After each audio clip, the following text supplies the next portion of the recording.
పిల్లలు పేరెంట్స్ మెచ్చిన university Sankalchand Patel university Gujarat.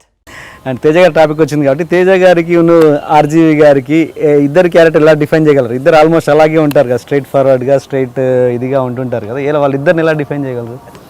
ఇద్దరు ప్రతిభావంతులు, ఇద్దరు తెలివైన వాళ్ళు, ఇద్దరు గొప్ప టెక్నీషియన్స్, ఇద్దరు బయటికి నెగిటివ్గా కనపడే పాజిటివ్ పీపుల్. ఇద్దరు నాతో బాగుంటారు.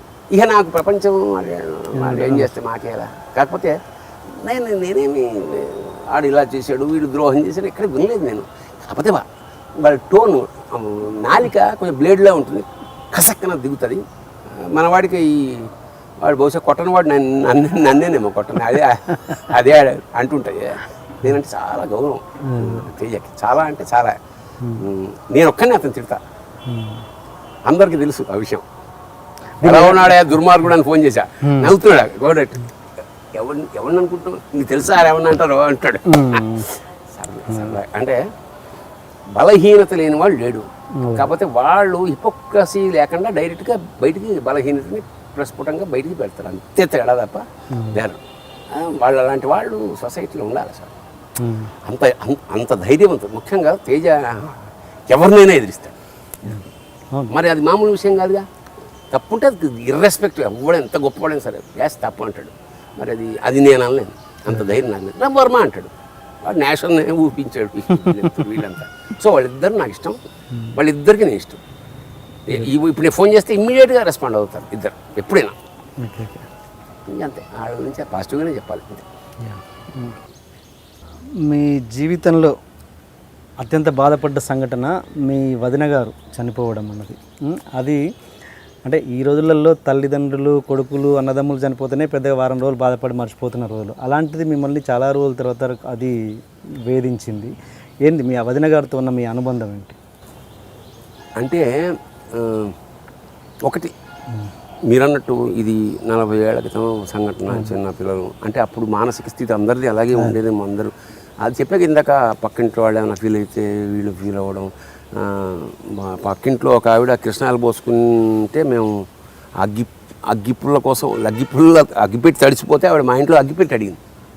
ఎందుకు అగ్గిపెట్టి అడుగుతుంటే దాన్ని మేము చాలా కాలం చెప్పుకున్నాం.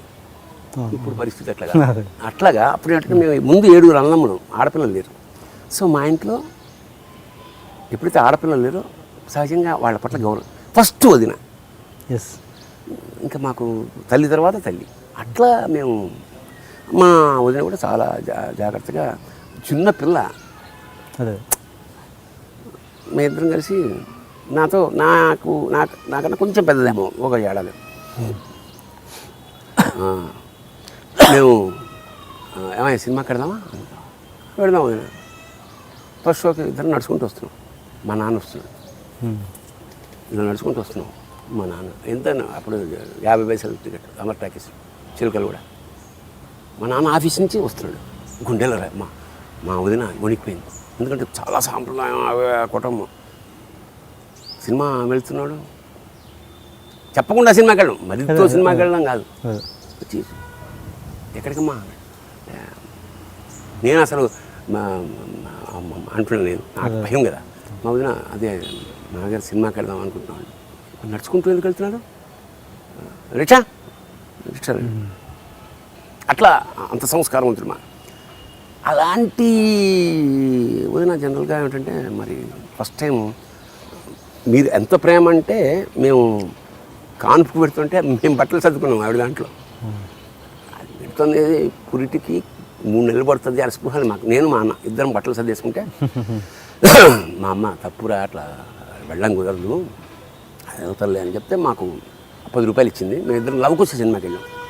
ఇక వెళ్ళిపోయి డెలివరీలో పాపం పోయింది.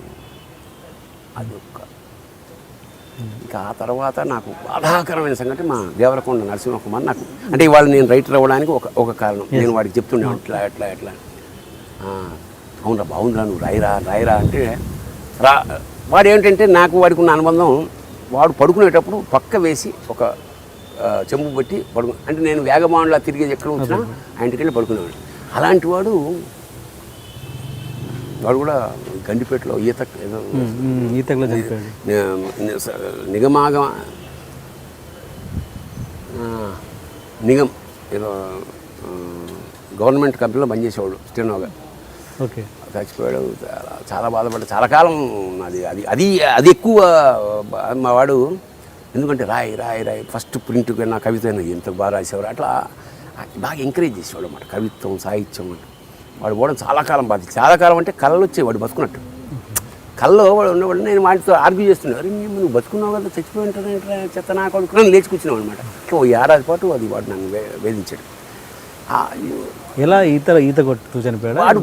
అది ఎట్లా జరిగి ఉంటుందంటే మిశ్రధాతు నిగంలో పనిచేసేవాడు. అందరూ పార్టీకి వెళ్ళి దానికి కూడా నన్ను పిలిచాడు. రారా అంటే మీకు మీ ఆఫీసు చూసి నేనెందుకురా అన్నాను. పైగా నాకు కంట్లో ప్రాబ్లం వస్తే ఇక్కడ వేరే హాస్పిటల్కి వెళ్ళాను, నేను రానన్నా. కానీ ఆ రోజు నాకు బాగా జ్ఞాపకం. నేను పోయిట్లంత విశాలం రాసుకుంటున్నాను. సరిగ్గా 1 గంటకి ఫోన్ వచ్చింది.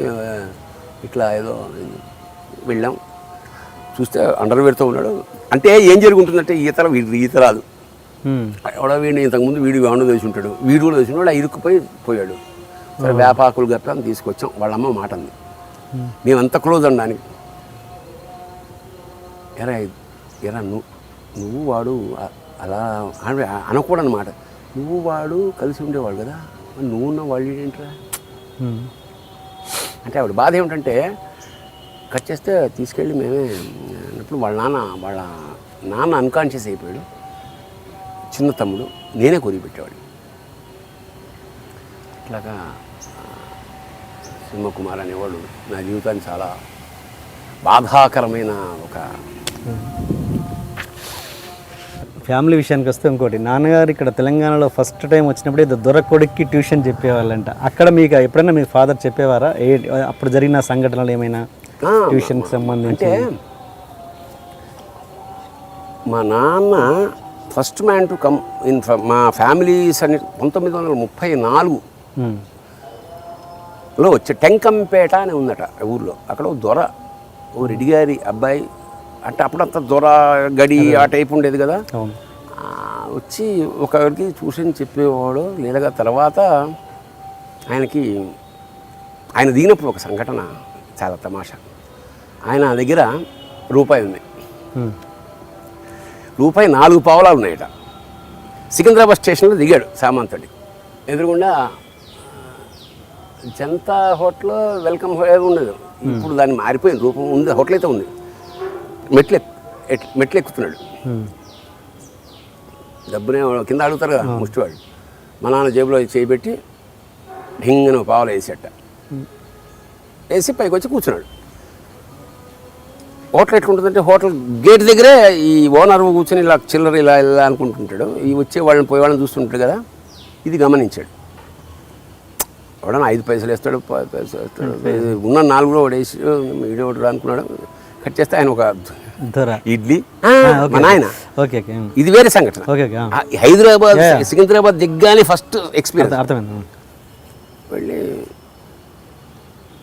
ఓ ఇడ్లీ, ఓ దోశ, మేము అప్పుడు గట్టిగా తినేవాడు కదా, ఒక కాఫీ. వాడు 80 పైసలు వేసాడు బిల్లు. చూస్తే 75 పైసలు. పైసా తక్కువైనా బిల్లు కన్నా తక్కువచ్చినట్టే కదా. అంతే. వచ్చి 70 పైగా ఊరు ఫస్ట్ టైం వచ్చాడు. 75 పైసలు బిల్లు అందింది.